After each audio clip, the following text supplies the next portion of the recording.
नमस्कार. आपण पाहताय सिटी नाऊ. प्राचीन ऐतिहासिक अशा शिवमंदिरांची सफर आम्ही आपल्याला घडवतोय. आत्ता मी आलोय शनिवार पेठेतल्या हरिहरेश्वर मंदिर या ठिकाणी. दुःख हरण करणारा तो हरी, संकटात तारून नेणारा, मनोकामना पूर्ण करणारा तो हरेश्वर, असं हे हरिहरेश्वराचं अत्यंत प्राचीन असं मंदिर आहे. या मंदिरांचा इतिहास जाणून घेताना, या मंदिरांच्या सहवासात येताना एक विलक्षण अशी अनुभूती येत राहते. साधारण पांडवकालीन युगातलं असलेलं हे हरिहरेश्वर मंदिर, याची आख्यायिका देखील एका वेगळ्याच पद्धतीची आहे. या ठिकाणी पुनवडीच्या काळात, म्हणजे जेव्हा पुण्याचं पुनवडी होतं, छोटंसं गाव होतं, खेडं होतं, त्यावेळी या ठिकाणी जंगल होतं. या ठिकाणी एक ओढा होता. या ओढ्याच्या काठी हे शिवलिंग एका मातीमध्ये धसलेलं होतं, मातीमध्ये लुप्त झाल्यासारखं झालेलं होतं. त्यावेळी जेव्हा गुराखी या बाजूला आपली जनावरं चारायला आणत, एक गाय एका ठिकाणी नेहमीच दुधाची धार देत असे. ही विलक्षणता त्या गुराख्याच्या नजरेतनं सुटलेली नव्हती. हा नेमका काय प्रकार आहे हे जाणून घेण्याकरता त्या गुराख्यानं प्रयत्न केला. तेव्हा त्या ठिकाणी त्याला एक वारूळ आढळून आलं. त्या ठिकाणी ही शिवपिंडी मातीमध्ये धसलेली होती, गाडल्यासारखी झालेली होती.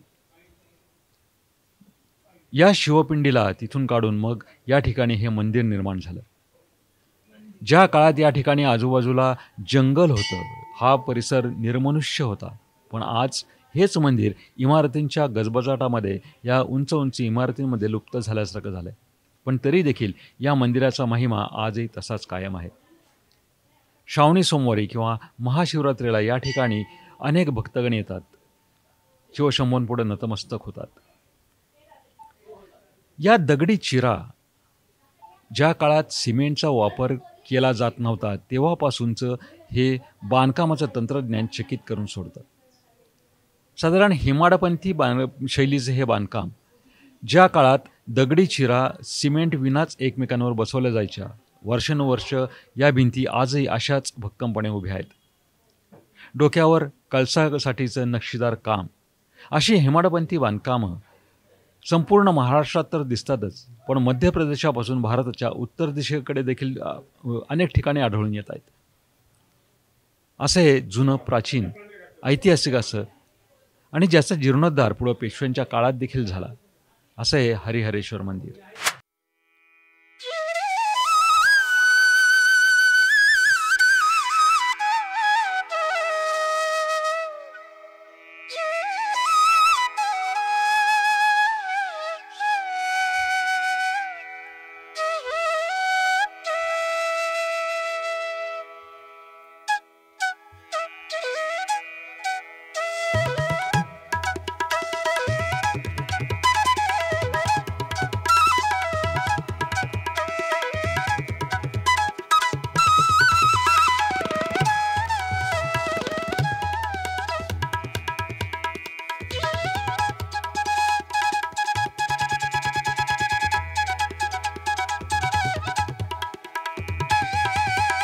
हे हरिहरेश्वरमध्ये पूर्वी ओढ्याच्या काठी होतं, नदीचं पात्र पण जवळ होतं, मुळामुठा नदी, आणि जोगेश्वरीवरनं जे येणारा ओढा आहे त्या ओढ्याच्या काठी हे हरिहरेश्वर मंदिर होतं.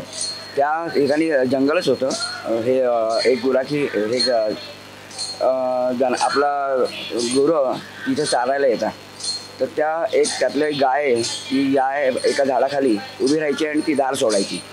तर तो गुराखीला प्रश्न पडला की इथंच काय ती धार सोडते, म्हणून मग त्या गोराखाने तिला तिथं जाऊन पाहिलं, तर याचा पालापाचोळा होता झाडाखाली, ते बाजूला केलं, तिथं ती पिंड तर हे शिवलिंग आहे, हे स्वयंभू लिंग आहे, आणि हे पांडवकालीनच आहे.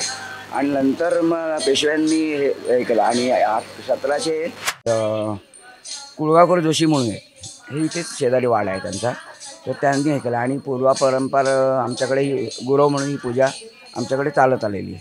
तशी आमची 60 वर्ष तिसरी पिढी आता, असा हा इतिहास आहे असा. आणि इथे दरवर्षी महाशिवरात्रीच्या पूर्वी 5-5 दिवस कार्यक्रम व्हायचा, पण आता सगळं बदललं आहे थोडं.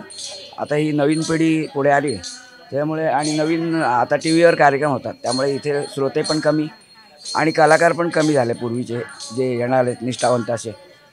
त्यामुळे थोडं कार्यक्रम आता एक दिवसच चालतो. पूर्वी 5-5 दिवस कार्यक्रम होता आणि उद्या परत महाप्रसाद असतो. दरवर्षी इथे 1000 लोक भक्त जेवायला हे होतात. तिथे महाआरती असते आणि चक्क्याची पूजा बांधली जाते महाशिवरात्रीतर्फे.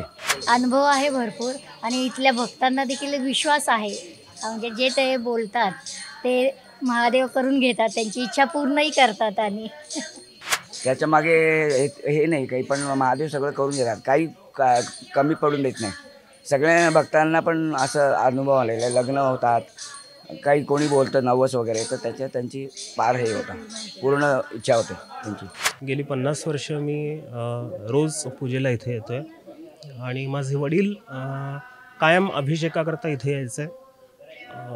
माझं घर जेव्हा आम्ही घेतलं तेव्हा आम्हाला एकाने सांगितलं होतं की तुमचं, म्हणजे माझ्या वडिलांना सांगितलं होतं की तुमच्या घरातून तुम्हाला शिवदर्शन होईल अशा ठिकाणी तुमचं घर होईल. आणि बरोबर 7 दिवसांनी आम्ही शेजारचा वाडा विकत घेतला आणि इथे राहायला आलो. माझ्या वडिलांची शंकरावर अतिशय श्रद्धा होती आणि त्यांनी खूप मोठे लघुरुद्र, अतिरुद्र वगैरे केले. इथेही खूप रुद्र आणि पूजापठण कायम ते अस्वस्थवर करायचे. तीच प्रथा मीही चालू ठेवली आहे. शंकराच्या कृपेने आत्तापर्यंत सर्व व्यवस्थित पार पडलेलं आहे आणि कोविडसारख्या सिच्युएशनमधून देखील आम्ही या मंदिराचं सगळं व्यवस्थित कामकाज करू शकत होतो. हे सगळ्यात महत्त्वाचं आहे आणि शंकराचं तर आमच्यावर खरंच आशीर्वाद म्हणून आपण असे अनुभव आम्हाला आलेले आहेत.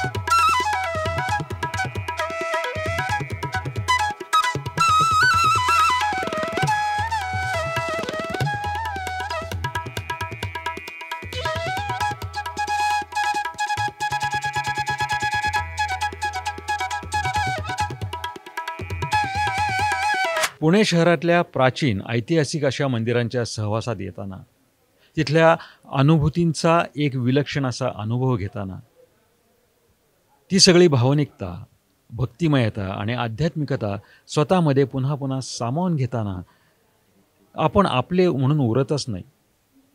जणू आपण ह्या ईश्वराशी एकरूप होऊन जातो. बाहेर वाहनांचा कितीही कोलाहल असला तरी आतमध्ये आल्यानंतर आजही जाणवणारी ही विलक्षण शांतता, प्रसन्नता, ही भावमयता आपल्याला भारून टाकते. एक वेगळं अस्तित्व प्रभूच्या शक्तीची साक्ष देत आपल्याला जाणवू लागतं. अशाच वेगळ्या अस्तित्वाकडे, एका विलक्षण इतिहासाकडे आम्ही आपल्याला घेऊन जाणार आहोत पुढच्या मंदिरात. आता इथेच निरोप घेऊया. नमस्कार.